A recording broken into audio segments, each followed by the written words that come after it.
11장, 오늘 말씀의 앞장이죠. 11장은 사도 바울이 자기 자랑 형식의 긴 바보의 연설이라고 불리는 그러한 연설이 시작됩니다. 이 바보 연설은 사실 익살스러운 반어법이라고 보면 되는데요. 여전히 지금 고린도 교회에는 바울을 대적하는 사람들이 있었습니다. 그들에게도 영향을 받고 있었죠. 이들을 돌이키려고 사도 바울이 매우 파격적인 논증 방법을 취한 게 바로 바보의 연설이라는 그런 방법입니다. 그런데 그 내용을 찬찬히 보면요, 긍정적으로 보면 뼈 있는 말이고요, 또 이걸 부정적으로 보면 가시돋친 말처럼 보입니다. 그래서 12장 13절 한번 봐볼게요. 오늘 말씀 13절. 내 자신이 너희에게 폐를 끼치지 아니한 일밖에 다른 교회보다 부족하게 한 것이 무엇이 있느냐? 너희는 나의 이 공평하지 못한 것을 용서하라 라고 이렇게 말하고 있습니다. 네, 여기에 대한 좀 배경을 이해할 필요가 있는데요, 우리가 계속 살핀 것처럼 사도 바울의 대적들은 바울이 예루살렘에 구제헌금을 계속해서 요청하다 보니까 그가 그 재정을 어떻게 사용하는지 투명하게 사용하지 않는 그것에 대해서 시비를 겁니다. 그런데 실은 사도가 고린도 교회에서 사역했을 때 어떻게 사역을 했냐면요, 다른 교회로부터 생활비를 받아서 사역을 하고 고린도 교회로부터는 전혀 사역비를 받지 않았습니다. 그러니까 지금 이런 오해를 받을 일이 없죠. 그래서 12절 13절에 내가 너희 자신이 너희에게 폐를 끼치지 아니한 일밖에 다른 교회보다 부족한 것이 무엇이 있느냐? 너희는 나의 공평하지 못한 것을 용서하라. 이 말이 무슨 말인지 이해가 되시죠? 사도는 자신이 저지른 유일한 잘못은 그대들에게 나의 사역비를 요구하지 않은 일이었다라고 말하면서 다른 교회에 비해서 공평하지 못한 것을 용서해달라고 말하는 거예요. 다른 교회에서는 사역비를 받았는데 너희에게는 그렇게 공평하게 요청하지 않은 걸 용서해달라. 되게 익살스러운 표현이죠. 되게 이것이 뒤집는데 약간 반어법인데 저한테는 이게 뼈 있는 말인 것 같기도 하고 가시돋친 말인 것 같기도 하고 약간 그런 말로 이 본문을 읽다 보면 느껴집니다. 그래서 바보 연설을 읽으면서 생각을 많이 하게 됩니다. 생각을 많이 하게 하는 그런 내용들입니다. 그리고 자칫 오해하기가 쉽습니다. 그래서 몇 가지 이 연설 오늘 통독 11장으로부터 쭉 하실 때 이것을 좀 몇 가지 확실하게 해두고 나서 그걸 읽을 필요가 있어요. 우선 바보 연설을 하는 사도 바울의 그 마음을 잘 이해할 필요가 있습니다. 11장 1절 2절입니다. 사도는 자신의 열심은 고린도 교회가 그리스도의 신부로 결혼식까지 순결을 유지하게 해야 하는 아버지의 마음과 같은 것이라고 말합니다. 이해되세요? 어제 우리는 그 주일 말씀에서 신부와 신랑의 결혼식 이런 것, 그리고 마지막 날에 그 결혼식이 있을 거라는 걸 나눴는데요. 바로 그 결혼식까지 고린도 교회가 더럽혀지지 않고 지키기 위한 그 아버지로서의 책임감, 아버지의 마음으로 지금 이 바보의 연설을 한다라는 거예요. 그런 의미에서 분명히 지금 이 신부가 거짓된 가르침에 속아서 전혀 분별을 못하기 때문에 그를 깨워서 회개시키려고 하는 이 사도 바울의 간절한 마음으로 이 바보의 연설을 하기 때문에 결코 이것은 가시돋친 말은 아니겠죠. 분명히 여기 안에 그들이 돌이키기 원하는 사랑의 마음으로 이 연설을 한다는 걸 여러분 주목할 필요가 있습니다. 근데 이제 왜 자기 자랑 형식으로 이렇게 바보의 연설을 할까? 예를 들면 이러잖아요. 교만한 사람 깨뜨리려고 내가 교만한 척하는 거예요. 별로 이 방법이 좋아 보이진 않는데 마치 왜 이런 방법을 사용할지 한번 생각해 볼 필요가 있습니다. 11장을 보면 좀 더 구체적으로 고린도 교회가 가진 문제와 사도 바울의 애타는 마음을 좀 더 우리가 확인할 수가 있습니다. 11장 4절을 한번 볼게요. 신기하게도 고린도 교회는 진정한 복음은 쉽게 거절하고 거짓된 복음은 너무 쉽게 받아들인 교회였어요. 한번 읽겠습니다. 시작. 만일 누가 가서 우리가 전파하지 아니한 다른 예수를 전파하거나 혹은 너희가 받지 아니한 다른 영을 받게 하거나 혹은 너희가 받지 아니한 다른 복음을 받게 할 때에는 너희가 잘 용납하는구나 라고 말합니다. 잘 용납하는구나. 그렇죠? 사도 바울은 쉽게 밀어내면서 거짓된 사도들은 쉽게 받아들인 것입니다. 진정한 복음은 쉽게 거절하고 거짓된 복음은 쉽게 받아들인 고린도 교회는 사실상 거짓된 사도들은 쉽게 받아들이면서 참된 사도는 쉽게 버리는 결과를 낳습니다. 19절로 20절을 한번 보겠습니다. 너희는 지혜로운 자로서 어리석은 자들을 기쁘게 용납하는구나. 누가 너희를 종으로 삼거나 잡아먹거나 빼앗거나 스스로 높이거나 뺨을 칠지라도 너희가 용납하는구나 라고 말합니다. 그렇죠? 그러니까 정말 거짓 복음을 쉽게 받아들인 사람은 거짓 사도를 쉽게 받아들이고요. 참된 선지자를, 참된 복음을 버리는 자들은 참된 복음 전파자도 쉽게 버리게 되는 것입니다. 이걸 지금 잘 보여주고 있습니다. 근데 우리가 볼 때도 그렇지만 참된 복음과 사도를 버리고 거짓 복음과 거짓 사도를 쉽게 용납하는 게 좀처럼 이해가 안 돼요. 그렇지 않아요? 근데 그 내용이 11장 7절 이하로, 그리고 오늘 11장 가득 그 내용이 담겨져 있는데요. 내용 보면 고린도 교회가 거절한 사도는 복음을 비방받지 않게 하려고, 복음이 비방받지 않게 하려고 고린도 사람들 앞에서 조심 또 조심하면서 사역합니다. 7절에 보니까요, 우선 고린도 교인들을 높이려고 자신을 굉장히 낮춰요. 그러니까 이 사도는, 참된 사도는 정말 그 고린도 교회를 온전히 세워주려고 자신을 낮춥니다. 그래서 다른 교회로부터 사역비를 받고요, 고린도 교회에서는 사례를 받지 않고 사역합니다. 구절을 보면 사도 바울은 고린도 교회에 폐를 끼치지 않으려고 조심 또 조심했다라고 표현하고 있습니다.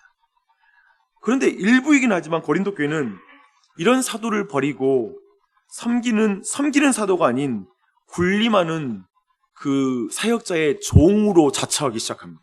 이상한 일이 벌어지죠. 그리고 양에게 꼴을 먹이는 사역자가 아니라 양을 잡아먹는 사역자들에게 열광하기 시작합니다. 빼앗고 교만하고 매우 무례한 사역자에게 열광하기 시작했다라고 지금 말하고 있습니다. 여기에서 제가 너무 당혹스러운 거예요. 이게 좀 질문인 거예요. 왜 존경해야 할 사도 바울은 존경하지 않고 왜 같은 거짓된 사도를 이렇게 사람들이 열광할까라는 그 이유가 궁금한 것이죠. 바보의 연설이 바로 고린도 교회가 쉽게 거짓 선생들에게 넘어가는 그 이유를 우리에게 정확하게 가르쳐주고 있습니다.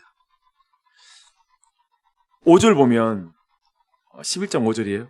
거짓 선생들은 자신들을 지극히 큰 사도라고 소개한 것을 같습니다. 그들은 수사하게 굉장히 탁월했던 사람들이었습니다. 말을 굉장히 잘해요. 나쁜 의미가 아니라 오늘날에 설민석 씨나 그리고 김창옥 씨 같은 분들 말 너무 잘하잖아요. 그런 분들이 말씀 전하면 정말 재밌게 잘 전할 것 같아요.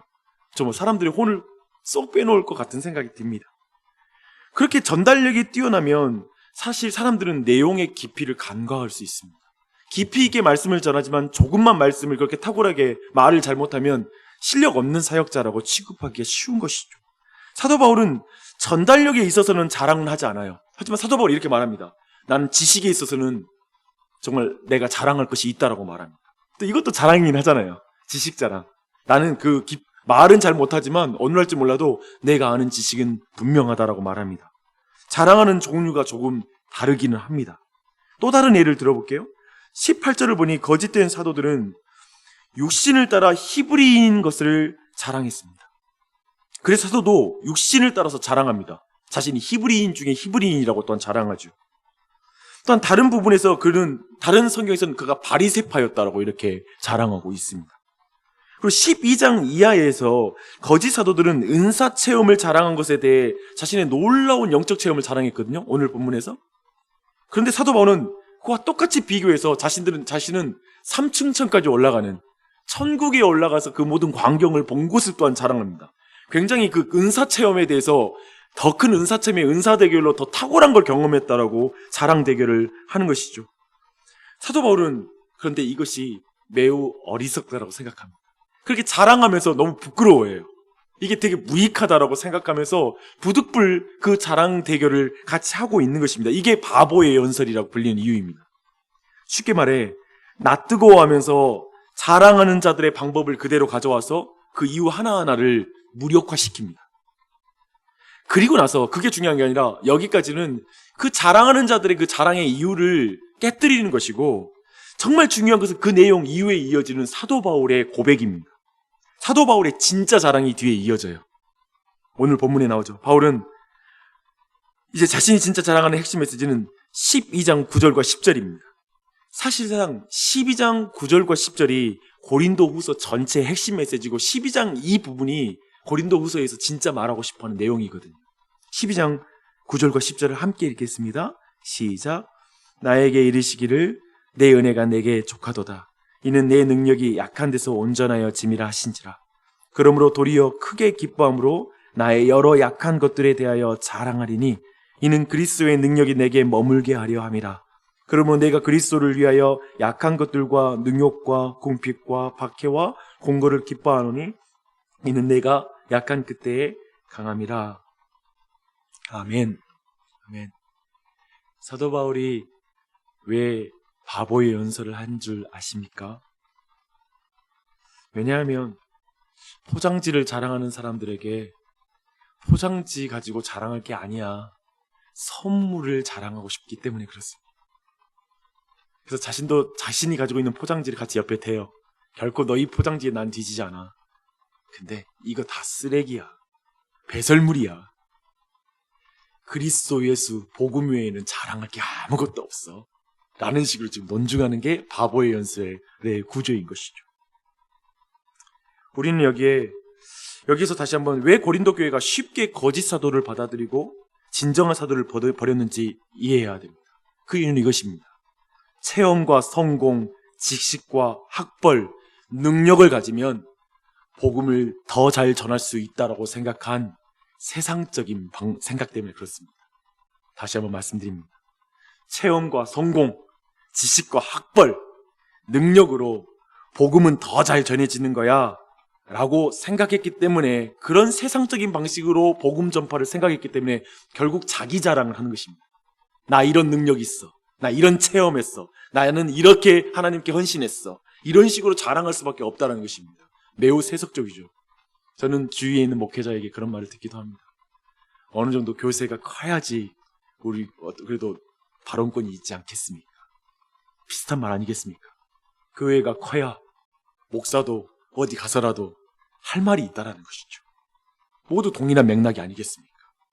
근데 우리도 그런 마음이 있잖아요. 우리 아이들이 그래도 번듯하게 대학교 가야 그래도 내가 또 다른 사람 앞에서 복음 전할 수 있는 용기가 날 것 같아요. 동일한 맥락이겠죠.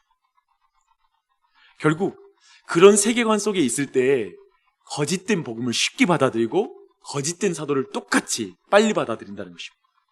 결국 복음의 역설을 깨닫지 못한 것이죠. 복음의 역설은 무엇입니까? 약함 가운데 그리스도의 강함이 드러나는 것. 나의 병듦 속에서도 그리스도의 강함이 드러나는 것. 이 복음의 역설을 사도 바울은 지금 자랑하는 거예요. 그래서 사도 바울은 내가 진짜 자랑할 게 있는데 그거 뭐냐면 나의 약함을 자랑하고 싶다. 나는 약하기 때문에 그리스도밖에 의지할 수밖에 없는 사람입니다. 라고 이 모든 말을 하고 있는 것입니다. 사랑하는 여러분, 여러분도 복음의 역사를 경험하고 계십니까? 여러분도 그렇기 때문에 약함을 자랑하고 계십니까? 혹시 누군가 비교하면서 나도 저거 갖고 싶은데, 나도 저렇게 강해지고 싶은데, 혹시 그렇게 부러워하고 계시진 않습니까? 하나님의 능력이 우리 안에서 약함 속에 온전해짐을 경험하는 은혜가 있으시길 바랍니다. 하나님의 계시와 있지만 사도 바울에겐 가시도 함께 주어져요. 우리 인생에 그런 게 다 있어요. 근데 여러분, 그 가시 때문에 절망하지 마십시오. 여러분의 약함 때문에 절망하지 마십시오. 또한 여러분 혹시 강하다고 생각하기 때문에 교만할 이유도 없습니다. 포장지는 별거 아니니까요. 내 안에 예수 그리스도가 우리의 내용이고 선물이고 내가 진짜 자랑할 뿐이고 그분만이 내가 붙잡을 뿐이니까요. 그러니 용기 내십시오. 우리 대부분 낙심하고 넘어진 이유들이 다 포장지 붙잡고 있다가 우는 거 아니겠습니까? 그것 때문에 비교하면서 자신의 인생을 한탄하는 경우가 얼마나 많이 있습니까? 그렇게 내 포장지로 날 평가하는 게 두려워서 얼마나 사람들의 시선을 의식합니까? 근데 주님은 우리의 내면을 보고 계십니다. 우리 중심을 보고 계십니다. 이 아침에 다른 어떤 것보다 내 중심에 그리스도를 붙잡는 그 마음 보십니다. 약하게 오셨습니까? 가난한 모습으로 오셨습니까? 잘 오셨습니다. 예수님 붙잡으십시오. 그분께 기도하고 그분으로부터 위로를 얻으십시오. 내가 약할 때 강해진다. 나는 그리스도만 자랑할 거야 라는 그 분명한 믿음 속에서 하나님을 섬기는 이 한 날 되시길 바라고요. 평생이 되시길 바라고 다시 그 은혜가 우리 모두를 충만하게 채운 은혜가 있길 바랍니다. 기도하시겠습니다.